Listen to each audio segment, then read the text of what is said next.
Ela é advogada, palestrante, mestre em Direito, Relações Internacionais de Desenvolvimento e especialista em Direito Público. Ao longo dessa semana, ela ministrou aqui na TV Justiça, no Saber Direito Aula, o curso Princípio do Menor Sacrifício do Devedor. Na aula de número 1, abordou aspectos gerais. Número 2, procedimentos de aplicação.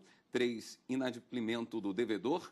4, aplicação do princípio nas espécies executivas. E na quinta e última aula, atos atentatórios à dignidade da justiça. O Saber Direito Debate tem o prazer de receber para um bate-papo agora com a gente a professora Caroline Santos. Ô, professora, tudo bem? Esse tema é uma unanimidade entre os operadores do direito ou há quem veja como uma proteção ao calote? Usando uma expressão um pouco chula, né? Certo. Obrigada pelo convite, né? Foi um prazer trabalhar essas aulas. E respondendo a sua pergunta, o princípio do sacrifício, do menor sacrifício do devedor, é um princípio que vem proteger a tutela executiva, de proteger mesmo o cumprimento da obrigação. Jamais é de proteção ao calote, né? Mas a doutrina, ela muitas vezes, alguns doutrinadores, eles têm a posição intermediária, a posição de negar determinada existência de algum princípio e alguns que falam sobre a existência deles.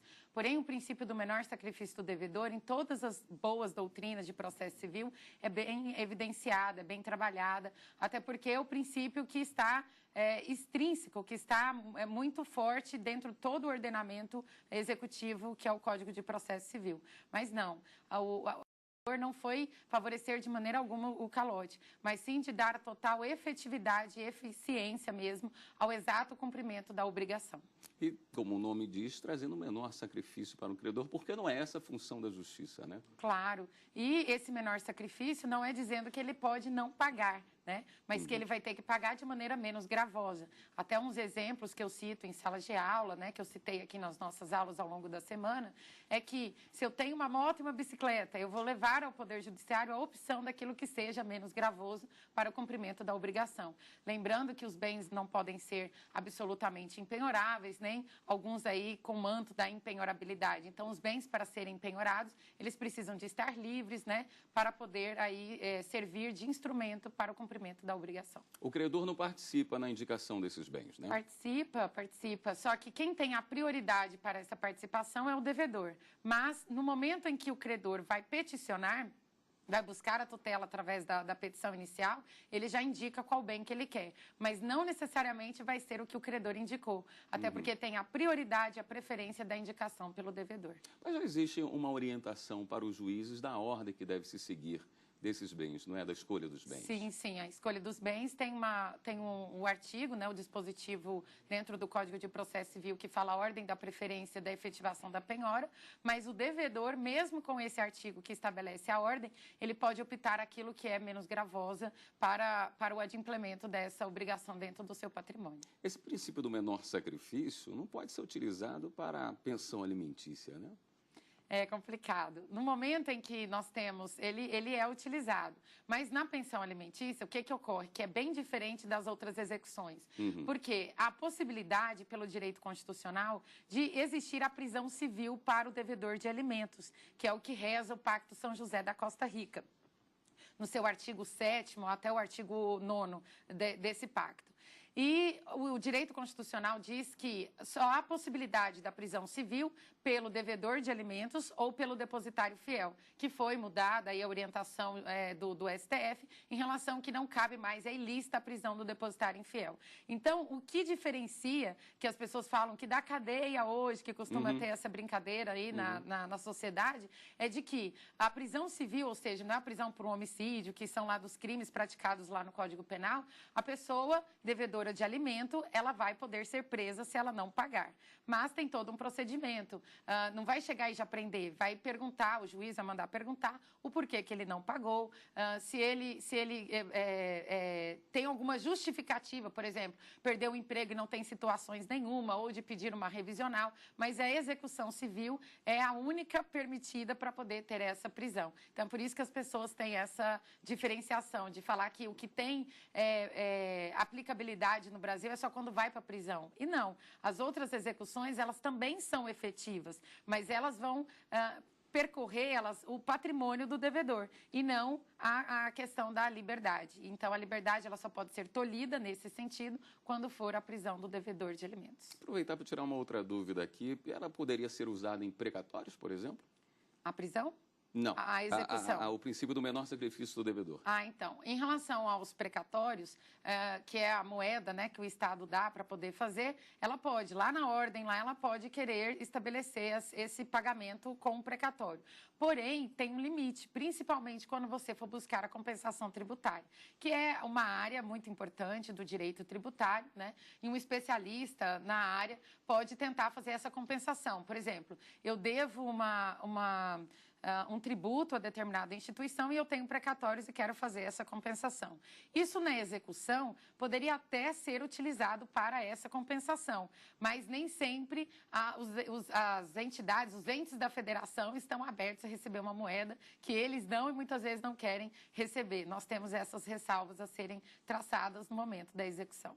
Como esse princípio busca um menor sacrifício de quem deve, em que momento que ele ajuda o credor? Já que se fosse numa ordem inversa, forçaria um pagamento da dívida de uma forma mais fácil, não? O princípio do menor sacrifício do devedor, ele não atrapalha o adimplemento, ele não atrapalha o pagamento. Por quê? Do menor sacrifício não quer dizer que, por exemplo, o senhor me deva 15 mil reais e o senhor queira me dar uma bicicleta de 150 reais porque o senhor não quer desfazer de um outro patrimônio, de uma bicicleta que valha, que tem um valor aí de 15 mil. Aí o senhor fala, não, excelência, pelo princípio do menor sacrifício, que seja a bicicleta de 150 por uma vaidade, um charme que você não quer perder esse outro bem de tamanho valor. Por quê? O princípio do exato adimplemento da obrigação, ele está intimamente ligado a todos os outros demais princípios. O princípio do menor sacrifício não visa trazer uma não aplicabilidade ou não pagamento. Por exemplo, quando que esse princípio do menor sacrifício vai ser utilizado? Quando tiver deslocamento de competência, ao invés de uma empresa de telefonia me processar pelo não pagamento lá no Rio de Janeiro, ele vai ser obrigado a me processar na cidade onde eu moro. Então, é nisso que vai ser a aplicação do princípio do menor sacrifício. Em nenhum momento a lei vai contemplar o princípio do menor sacrifício em relação ao não pagamento. Tipo, olha, devedor, olha, Caroline, você vai ser protegidinha porque você não vai pagar. Não, em nenhum momento acontece isso. Porque junto com esse princípio que nós estamos estudando, do menor sacrifício, tem o princípio do exato adimplemento. Eu tenho que pagar aquilo quanto for necessário para poder atingir o pagamento total desta obrigação. Saber Direito Debate faz um pequeno intervalo e já voltamos com a professora Caroline Santos.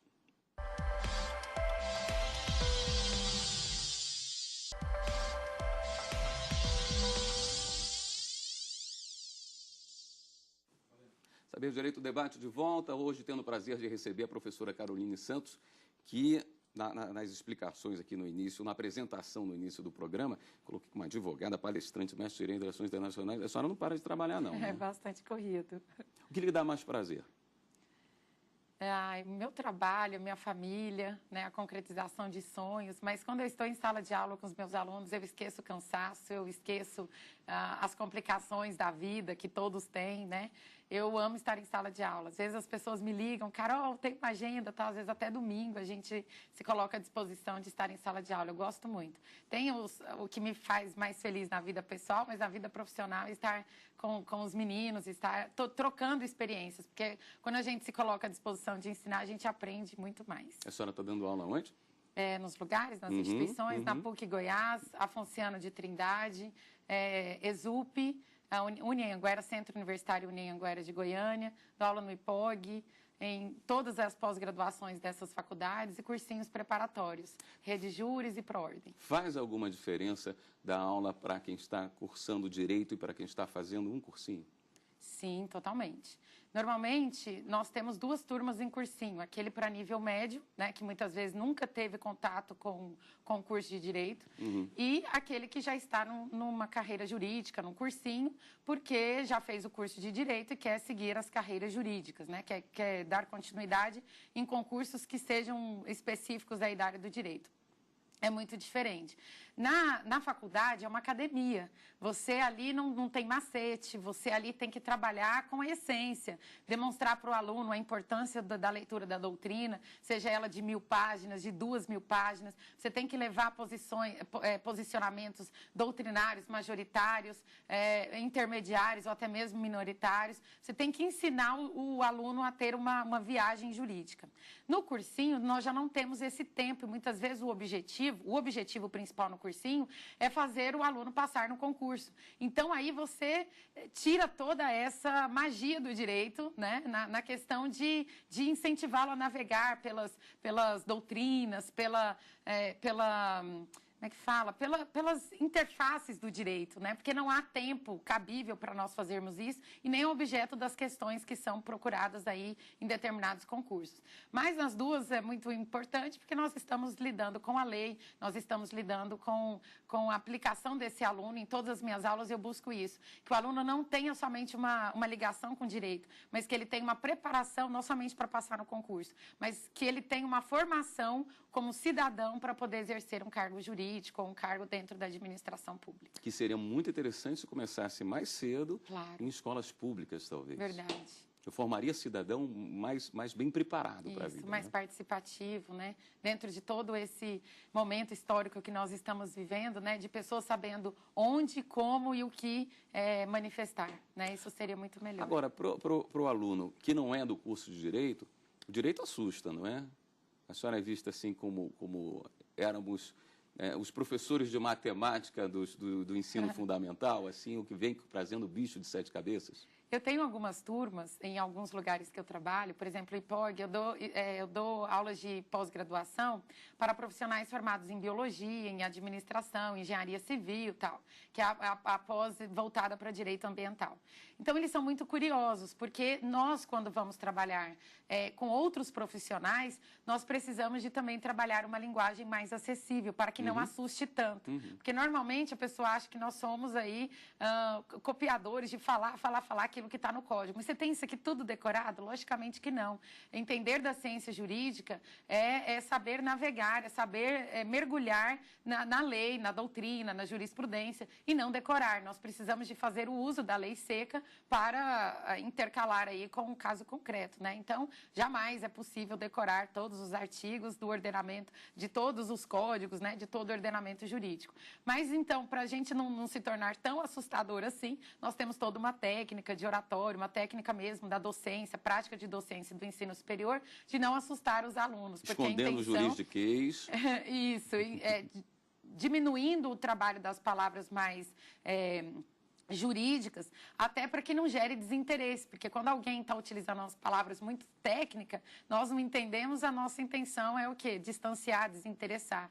E a nossa intenção é fazer com que todos os cidadãos, em qualquer fase do processo de transmissão de conhecimento, entenda aquilo que nós estamos falando. Costumo dizer que quando nós somos abençoados por Deus e nós temos a oportunidade de saber mais, de ter a chance de ir para uma escola, de ir para uma pós-graduação, para um mestrado, para um doutorado, nós temos a obrigação de diminuirmos tudo que há em nós para falarmos a linguagem mais acessível para qualquer pessoa que nos procurar. Vendo a senhora tão apaixonada não só pela carreira jurídica, mas por essa possibilidade também de lecionar, eu lhe pergunto, como é que você vê as pessoas que estão fazendo cursos de direito, mas pensando apenas numa preparação para concurso, não os concurseiros que estão realmente fazendo cursos de direito? Bom, cada um tem o seu objetivo de vida, né? Mas eu acho que se você estudar somente para concurso na faculdade de Direito, você perde totalmente a magia, você perde totalmente essa oportunidade que você tem da academia, de estudar o todo, de não estudar matérias somente específicas para um concurso público, voltado somente para o edital. É importante você estudar com foco. Eu tenho vários alunos que em momentos que eu vou discutir casos concretos, seminários, professora, mas vamos voltar para a matéria, eu falo, falo, isso não é sair da matéria. Essas são técnicas metodológicas para fazê-lo lembrar da matéria em qualquer situação jurídica que você se encontrar. Então, tem aluno que acha que a academia é um cursinho, né? Mas há possibilidade, eu incentivo, que se for um objetivo, que você estude como acadêmico, mas que você possa ter um foco no concurso público, sem problema nenhum. Mas não perca essa oportunidade também de ser um acadêmico verdadeiro estudante do direito. Certo. Fazemos mais um intervalo no Saber Direito Debate. Voltamos em instantes aqui na TV Justiça.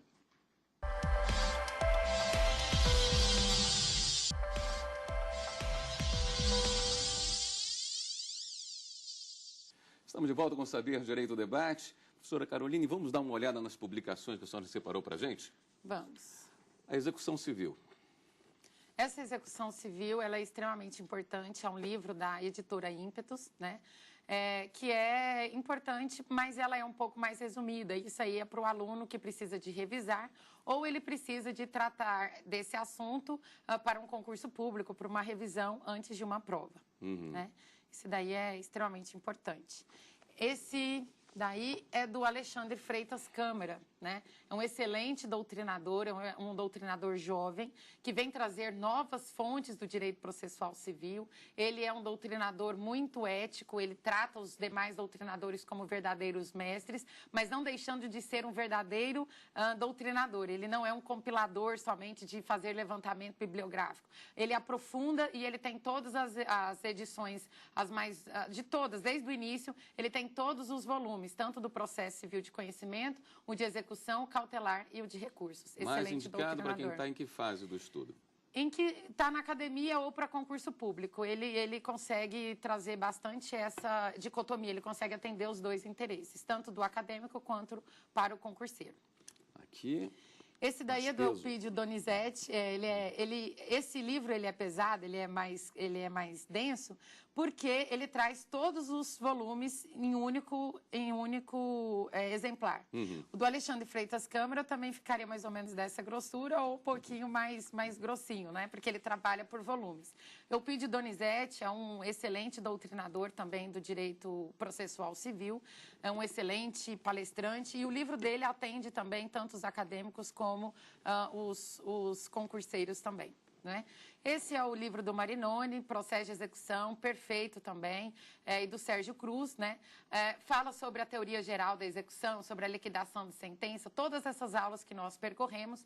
Ele tem algumas opiniões majoritárias, outras minoritárias, mas um excelente doutrinador que vem contribuir com todos os professores e alunos que querem, que se interessam aí por esse tema. Liquidação de sentença coletiva. Isso, esse é um livro que eu tive a oportunidade de conhecer aqui no doutorado, na época que eu era aluna extraordinária da UNB, com o professor Guilherme Fernandes Neto. Eu fiz um trabalho com ele de publicação de um artigo científico, até mesmo que parece que vai virar um livro e tal, sobre esse tema, que é a liquidação de sentença coletiva. Então, assim, eu tenho a liquidação, que nós falamos na aula, que é quando o título não é líquido, mas eu falei da liquidação individual. E nós temos a liquidação de sentença coletiva, que é um excelente, para mim, é um dos melhores livros. O dele e um que eu não trouxe, do Reis Fried, que fala também sobre processo coletivo. A senhora falou de um livro que pode ser lançado. É esse que está para ser lançado agora no segundo semestre? Já? Não, esse é outro. Já seria outro? Opa, então nós temos muito que conversar sobre suas publicações também. Esse daí é do Arruda Alvim, é um livro clássico do direito processual civil, que também tem um volume único, né? Esse daí é volume único também, que trata sobre toda essa problemática do processo civil, pela editora RT, excelente, e trata de maneira com a linguagem bem acessível. Para quem não gosta muito de processo civil, quem prefiro penal, prefiro processo penal, não gosto de processo civil, mas preciso estudar para determinado concurso ou passar na prova do meu professor da faculdade. O Arruda Alvim tem uma linguagem bem acessível, como também os outros, mas é mais por estilo. Ele trabalha a linguagem mais facilitada para o aluno poder entendê-lo. Doutora Caroline, nós passamos por todos esses livros de uma maneira muito superficial, de uma maneira até proposital, para que agora eu tenha tempo de entender melhor, conhecer mais um pouco da obra que a senhora deve lançar ainda nesse ano de 2013, né? Isso mesmo. É um livro, o título dele é A Função Social da Propriedade Intelectual e o Acesso a Medicamentos no Brasil. fala sobre o poder que as indústrias farmacêuticas têm de trabalhar com o preço que acha necessário sobre determinada medicação, né? Só que esse preço, o preço do medicamento, ele não pode ser totalmente livre. Mas nós temos um Estado que trabalha com a mínima intervenção do Estado na economia, no domínio econômico. Então, imaginem só, você é um pesquisador, você descobre a cura, por exemplo, para o câncer, ou a cura para qualquer doença, para o diabetes, né? E diante dessa problemática, às vezes fala, mas eu preciso de um medicamento que de 20 em 20 minutos, ou a cada 3 vezes ao dia, eu preciso de tomar, e ele custa R$7.000. A indústria farmacêutica não pode fazer essa cobrança e tal.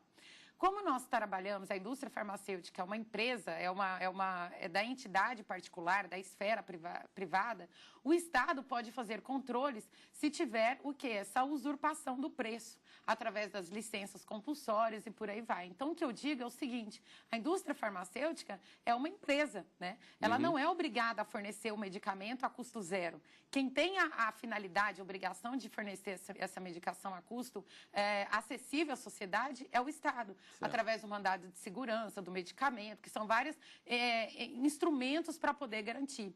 E se nós tirarmos o lucro, não estou dizendo do lucro exagerado, do lucro usurpador, que visa trazer somente lucro e não desenvolvimento da pesquisa. Mas se for tirado da indústria farmacêutica, vai perder-se o foco, perde-se o interesse econômico e aí a pesquisa, claro, você tem que acertar o tom. Excelente. Nisso. E aí a pesquisa, ela fica o quê? Ela fica fora de proteção econômica e ela perde o foco e as pessoas não vão sendo pagas para poder ter essa pesquisa bem feita, para poder buscar a cura de determinadas doenças. Então, a indústria farmacêutica, ela não tem um poder absoluto, mas a patente, ela não é eterna. Ela tem tempos, pode ser de 10 anos, de 5 anos, de 15 anos, a partir do momento em que foi liberada essa utilização dessa patente. A patente pode ser quebrada, como no Brasil já teve algumas quebras de patente, né? Mas isso só pode acontecer quando tiver usurpação do poder. Isso que eu retrato no livro, que nós não podemos condenar o preço do medicamento simplesmente por culpa da indústria farmacêutica, porque atrás dela tem lucro, sim, está na esfera privada, mas nós temos pessoas aí voltadas para a pesquisa, que os pesquisadores, não é fácil descobrir a cura. E para poder ter um medicamento patenteado, há uma série de requisitos pelo Instituto Nacional de Propriedade Intelectual que precisa de ser cumpridos. Então, não é fácil conseguir a patente, mas a partir do momento que ela é consagrada, que ela é deferida, eu preciso de ter um retorno pecuniário. Mas ele também não pode ser o quê? Usurpador, grande ao ponto de gerar a instabilidade ou que ninguém tem esse medicamento por conta do valor, né? Mas aí o Estado tem as ferramentas para poder fazer isso. Então, a obra é uma publicação do meu mestrado, né? Que eu, pesquisadora nessa área de propriedade intelectual, quero aí contribuir de maneira mínima ainda, né? Mas para poder contribuir com a comunidade jurídica de uma maneira geral. No seu entender, esse tema é tratado de uma forma equilibrada hoje no Brasil? Não, tem muita divergência em relação a isso. Entre os doutrinadores do direito civil, entre os doutrinadores do direito empresarial, do direito administrativo, que são aquelas pessoas, ou alguns doutrinadores que advogam pelo Estado, os procuradores, o Ministério Público e tal. Então, muitas vezes, nós temos essa briga dentro da doutrina, dentro da pesquisa em relação a essa área. Mas é uma área muito promissora, até para quem está adentrando agora no mercado de trabalho. É uma área excelente de se advogar, né? Porque nós precisamos de buscar o bem comum. E o Estado tem esse dever de promover o bem comum, utilizando os instrumentos legais que são estabelecidos no ordenamento jurídico brasileiro. Tenho certeza que é uma obra muito interessante. Doutora Carolina Santos, muito obrigado pela sua presença aqui no Saber Direito Debate e pelas aulas ministradas na TV Justiça. Muito obrigada. Eu que agradeço todo o carinho e atenção dispensado por vocês. Será sempre bem-vinda. E muito obrigado pela sua audiência também e até o próximo Saber Direito Debate. Tem dúvidas sobre o assunto? Mande um e-mail para nós, saberdireito@stf.jus.br. E você também pode estudar pela internet, www.tvjustiça.jus.br.